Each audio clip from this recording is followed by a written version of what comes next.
Greetings and welcome to another edition of Montpelier Connection. Here we are in fall of 2017. There's a chill in the air, and so here we are. Before you know it, the 2018 legislative session is going to be upon us. So we're going to start our shows for this fall. We're going to have a series of shows that look at the issues and then the people who represent you, the people of Windham County here. Today's show is going to be an issues show. The show is going to focus on Act 46. This is a timely show to broadcast right now because the process has been ongoing since the law was passed in 2015. And for matters of transparency, I will share right off the bat that the law passed without my vote. I am not one who thinks one size fits all for Vermont, whether it's healthcare, whether it's education. And I believe that's what this law is attempting to do, is create a one-size-fits-all for all the school districts. We've had a school district here that works rather well, I think. Our kids do well. Across the state, though, there is a cohort of children that struggle, the children we call those in the performance gap. And at some point, I hope we can start to move away from this focus on school governance and get back to how do we serve those children who are falling behind. And governance is not going to provide the wraparound services, the coordination between human services and education that we need to help those children. One of the concerns that has inspired Act 46 is the dynamic in play that our student enrollment has continued to fall while expenses haven't. There's concern because the property taxes and education are so closely connected here. One of the problems I have is that the emphasis has not been, at least from the legislative point of view, on student improvement, but money, and how much money can we save. And I'm remembering as we were debating this in the House, it was 2 hours into the debate before the word children was used. I get it that property taxes are a concern and we want to do what we can, but I also feel like our children are our future.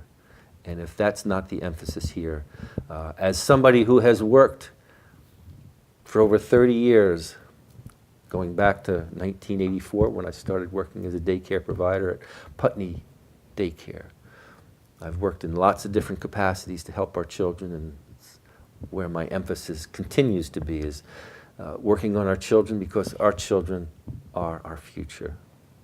So here we are. We have a supervisory union that is going to be voting on November 7th.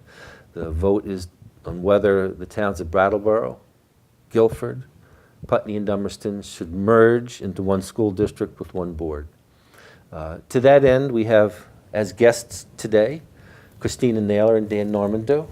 Both of them are parents with children in our school system, in our public schools, and they have been involved as school board members, as members of our community, and people who are certainly working for the betterment of our children and concerned about our community. So welcome. Thank you, Mike. Thanks for having us. Kristina, let's start with you. Could you share a little bit with the people who will be watching this, your role in the community, your role in this process, and your thoughts on how the process has evolved to where we are now? Surely. I am a scientist by training, and I left the science world to become a public school teacher, something that many people questioned the economics of at the time. I took a job teaching just over the border in Massachusetts in an extremely high poverty district. 20 years ago, it was at about 60 to 65% poverty, which I think is what we're seeing in Brattleboro now. So I have a lot of familiarity with the challenges of the achievement gap. I have lived in those classrooms and understand the issues that are in front of Brattleboro now as well. I left teaching to take care of my own two children, and 3 years ago I realized it was time to step up and join the Dummerston School Board and help bring my business background, my science background, and my teaching background to the board. And I immediately found myself, even before I joined the board, serving on the Act 46 study committee as an alternative member. Had I known what I was getting into in terms of time, I may not have done it. Since then, I'm on the Dummerston Town School Board. I'm now chair of the school board. And I'm also now heading up the alternative governance subcommittee of the Dummerston School Board looking at alternatives to merger. Yeah. And I also have 2 children. Sorry, I have 2 children. Yes, oh my goodness, the ones that I left years ago, teaching years ago. I have a daughter who's at BUHS, who's loving it very much. She's in her freshman year, and I have a son who's in his 8th grade year at Dummerston School. Great. And Dan, local person? Absolutely. My Vermont roots go back 8 generations. I did get out for a while, and I mean that in the best sense. I think it's really good for our children to leave and then come back. I was gone for a little over 20 years, and I came back 14 years ago with a 6-month-old daughter at that time, with my wife, and we had another child when we were here. So one of my daughters is a maniac, and the other one's a Vermonter.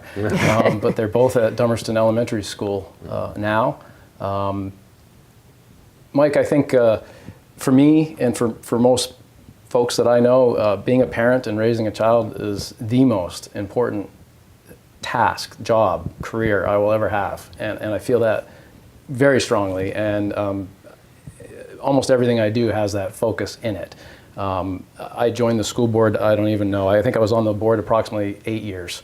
But I've been involved in and around that, and since I've left the board, I've been very active with Act 46 as I was while I was on the board. I'm thankful that you have us here to talk a little bit about where we're at and where we think we should go. One of the concerns statewide is that property taxes are high, and with declining enrollment, costs are still up. One of the concerns I have is that we continue to have schools that help our students get them ready for life. I feel like overall Vermont does well.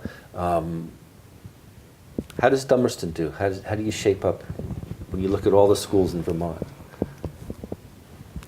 I'm happy to dive in. But I know Kristina's been crunching a lot of the numbers. I think I started crunching them 3 years ago when we first had our SBACs and when we first got into Act 46, and I think Kristina's done a fair amount since then. But I'll tell you, that first year, Dummerston, out of all the schools in the state, Dummerston was tied for 4th place in those performances with the number of top 10 finishes that we had. And so I'm very proud of Dummerston. We've worked hard for years. We've supported our school for years. And on that note, as part of that research, I'll mention that both Brattleboro and Putney did very well in that as well. And I don't want to leave anybody out, but for example, Brattleboro Oak Grove was tied for number 6, and Putney was tied for number 7. So we do very well in this SU. One of the concerns I've heard statewide is that small schools don't perform as well, that small schools aren't preparing our children for life beyond school. Can you speak to that, Christine? Well, there's a lot of research out there that supports the fact that small schools actually do an excellent job at preparing students, especially when it comes to that achievement gap, that holy grail in education that for children who are growing up in poverty. All the current research indicates that children in small schools are going to perform better than children in large schools. And in terms of K through 8, there's a lot of research to support the fact that children in that K through 8 continuum are going to do better, that they're going to perform better. And the researchers stated that they didn't quite know why, but they think maybe large regional middle schools may be just too many middle schoolers at one time. So I think it's an interesting model in Dummerston to try to help students perform better and to try to close that achievement gap. I see our school doing a lot of innovative things to add to the curriculum, from gardening clubs to nature clubs. It's very student and community centered in our school, but they have 5 different clubs they can choose from at the end of the day, and they can change those clubs over. So it's very responsive to community input and student input.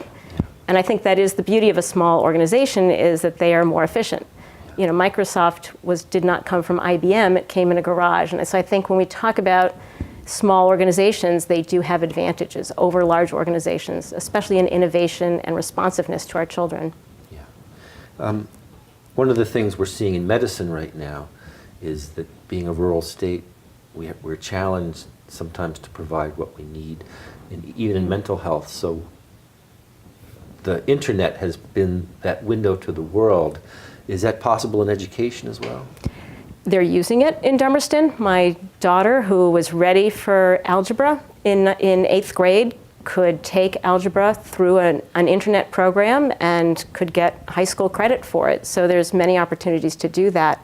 And I think we're living in a world where those kinds of educational opportunities are more pervasive for kids. So if my daughter in 8th grade can have that experience, when I'm there to help mentor her do that, and there's teachers mentoring her, I think she's well prepared to take advantage of all the educational opportunities going forward. I think it's an excellent suggestion. Skyping between teachers is another suggestion that's come up in our alternative structure discussions as well. Yeah. I'd like to hit on that very briefly. Bill Anton, he's outside of our region, well, he's in our region, but outside of our SU. When he was principal of Dover, he offered, I think it was 12 language courses he offered via the internet. And it was very cost effective. And now he's the superintendent of the central SU. And I'm sure he'll be doing some innovative things like that, and I hope we can do some of those here. I know it's possible, it's just a question of desire. One of the other things that the hope for was that we would start talking about education in a way we haven't in a while. Do you think that's happened? In some ways, I think that has happened. I think the good part of Act 46 has been that representatives of different boards can get together and discuss the challenges throughout the SU and think creatively and can see what other people are doing in schools and say, hey, that's a great idea. For example, pre-K has been started in Putney and recently in Guilford. I think it's a great idea that we should investigate in Dummerston. So based on that feedback, we are starting to look at it, and I could pick up the phone and call Guilford that just went through it and say, hey, tell me what you've experienced and let's see what's happened with, how's your enrollment going? What are your costs, so we can understand it and learn from our neighbors. So that, after the initial time spent talking about governance, the real hard work is looking at what we can do to do better, to be more efficient, to do better for our kids. And being able to talk to your neighbors, being able to benchmark your performance with your neighbor's performance, being able to work with your neighbors to figure out how you can help them do better, is I think anybody on a school board would like to do, and it's the thing that we really have looked forward to doing. So I don't think there's anybody that doesn't want to do better for kids or do better for our taxpayers while doing better for our taxpayers. That's the holy grail. If we can do better for our taxpayers and better for our kids, then we're doing our jobs. And I'll pick up on that. I'll be a little bit more critical. I agree with everything Kristina said. I think we spent an overabundance of time away from education these last 2.5 years. And now with what the Alternative Governance Committee is able to do with some input from some of the other towns that have agreed to join, is we actually can start talking about how we're going to move forward. It's been a long 2.5 years. And on the treating taxpayers appropriately, I will mention that over the last 7 to 10 years, Dummerston's budget's only gone up slightly over 1% a year. So it's not, it all depends. Data can, as you know, both of you are into data, and data can get you to anywhere you want to be, but it's important to understand when somebody presents you some data, where they're coming from. I want to get a little bit into the process. I've watched process statewide from the towns who had actually started their process, because merging some very small schools where there were less than 50 children really made sense in some places. So that when Act 46 came up, they were ready to go. They were shovel ready, as they say. But they also worked a process where in most of these places, they engaged a consultant to come in, lay out all their options, both for the boards and for the townspeople, to better understand the different options that were available to them, and then from there start their process. So first, the process, the good part about the process was that the people that came to the table really wanted to do the best for our students. And they put a tremendous amount of work into this process. And I think we're all very tired, having met as much as we have. We all know more about statutes than we ever wanted to know, and more about the date of our schools. The AOE, as well as a policy paper from UVM, told districts that were thinking about entering into a merger that they should survey their town to see what their town's wishes were. And we didn't do that as a community. The Dummerston Town School Board did not do that before entering into the merger process. So suddenly we were on a merger committee, which our board did not understand meant that we were committing to look at a preferred structure. This was very early on in the process. The board was trying to be proactive, but they didn't understand the ramifications of entering it. And did any of the towns survey their communities? Dummerston went back and surveyed the community the summer of 2016. We got about 130 respondents, I think. No other community has done that. Yeah. They have talked about doing it now, and I have passed along our survey, as well as surveys that have been done all over the state. So I've passed along those surveys, but I don't think there's any data from any other town. They've just gleaned information from some forums along the way, which is not really the best way to solicit information. One thing, I'll pick up on that, if I may. I'm not sure everybody is aware of this, but early in 2015, the entire SU membership voted to send a letter to our legislators, the AOE, and the governor at the time. And the superintendent signed this letter on behalf of the membership of the SU, saying that we were not in favor. We were against Act 40. What was a bill at that time, I think 316 or something, I can't remember. And so we were all unified in opposing this legislation. Interestingly enough, several months later, that group, the leadership of the SU and some other folks in the SU, became staunch proponents of merging, and that's the way it's been for the last couple of years. Mm-hmm. And it's been, to answer your question about how was the process, I know you're a very interested in good process. We didn't have that here, and some of our neighbors did. So Kristina and I went independently and together to several meetings outside of this region, and they were more appropriate in my mind as to how they did things. At the very beginning of this process, people had no idea how mired in the legal, the statutes this was going to become. And the whole idea, the premise of studying something, why wouldn't we? Why wouldn't we study how to work together collaboratively and improve? And so we were like, sure, let's study it. Let's study everything. Yeah. Unfortunately, the statute required that we only studied the preferred merger model. So that brings us to now. There's a vote coming up on November 7th, and one of the things, as I talked to people, and I was just at a meeting Monday night where somebody said, well, we don't have any options, do we? This is a done deal. There is a sense that an alternative is not possible. Can you speak to that? So, actually, do you want to talk to I'll start off and get it going. I mean, this has been one of my positions since the very beginning.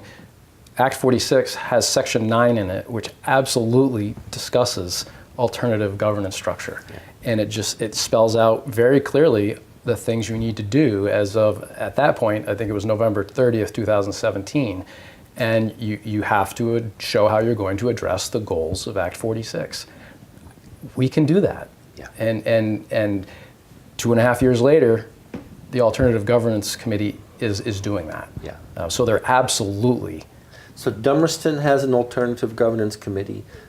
Do any of the other towns? Brattleboro does as well. And Brattleboro does as well. Yeah. Now, Vernon's been attending. I don't think they've formed an actual subcommittee to study it. Yeah. And we've had community members from Putney and Guilford joining us as well. Yeah. So, yes, we've been looking at forming what is, it might be better to call it an enhanced SU, because the word alternative is used so many times in Act 46 that it gets confusing as to what they're talking about. That's a good point. But we have called it a self-study at the study committee level. We've sort of been calling it an enhanced SU, and the goal of this committee is looking at what we discovered in the study committee process as some inequities and some ways we can improve, and trying to see if we can address them without merging. Yeah.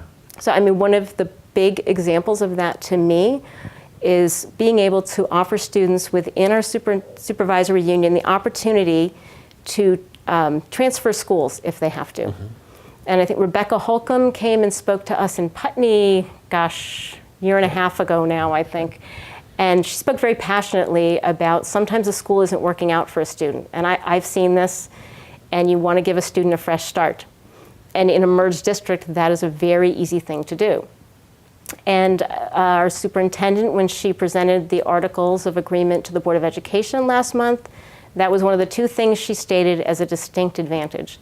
And that's something that's kept me up at nights thinking, how could we do that? How could we offer that without merging? And I've talked to people all over town, what would make sense, and sort of came up with a contractual idea. And I mentioned this to somebody in town, and they said, oh, they're already doing that in Two Rivers, in Ludlow. They have a contractual agreement since 2015 where you can offer choice to students. If a family moves, those people have priority as long as there's space in a classroom. If a child's being bullied or something's not working out in a school. So this is to me, one of the best things that merger clearly could offer that can be done through contracts between all the members of the SU. Yeah. Yep. So there are alternatives. There are enhancements. And I think when we originally passed the law, one of the things I felt clear about was in there. The problem was that as it was realized by the Department of Education and the State Board, it didn't seem like alternative structures were being encouraged. And so last year we came along, and that's why we passed Act 49. Right. Because sometimes, and this happens with a lot of laws, our intent gets lost in the application. So we were very clear that this was an option we wanted to be realized. So there are options, and I think when we hear that this is the only way we can go, I don't agree with that. We've got a few minutes left here. You're suggesting an alternative, enhanced structure could work? I don't. Yeah, you're part of the legislature. You wrote you were part of the group that wrote the legislation. I've read the legislation. It's allowed, and so I think it's a lot of work to do it. But a lot of that work has been done by the study committee. It's going to require collaboration. I have found my fellow study committee members to be very collaborative, and I think it's quite doable. So if this merger is voted down on November 7th, we are, whipping out our computers and working really hard to bring something to the Board of Education to show that we can meet the goals, and we're willing to meet the goals. It's not business as usual, that we want to do better for our kids and for our taxpayers. We just don't want to merge. So we're shovel ready with an alternative. Yeah. There'll be a lot of shoveling. Ready to build it. And to be a little more forceful, we need to vote this down because we can't present the alternative, the enhanced SU approach until it's voted down. And I encourage folks in every community, the Guilford, Putney, Dummerston, and Brattleboro, to vote it down. One of the points I'll make about Brattleboro is taxed at a very, very high rate. They're always talking about saving money. Look what happened at the Windham Solid Waste Management District last year in an effort to try to save Brattleboro some tax dollars. The way it stands right now, Brattleboro has the lowest education tax rate of these 4 towns. So there's no question that in Brattleboro, their tax rate will go up because of this. And I don't like to focus on that, but that's where it hits everybody. I would like to put this behind us, vote it down, so that we can actually get back to the silver lining of Act 46, which is how do we make things best for our kids?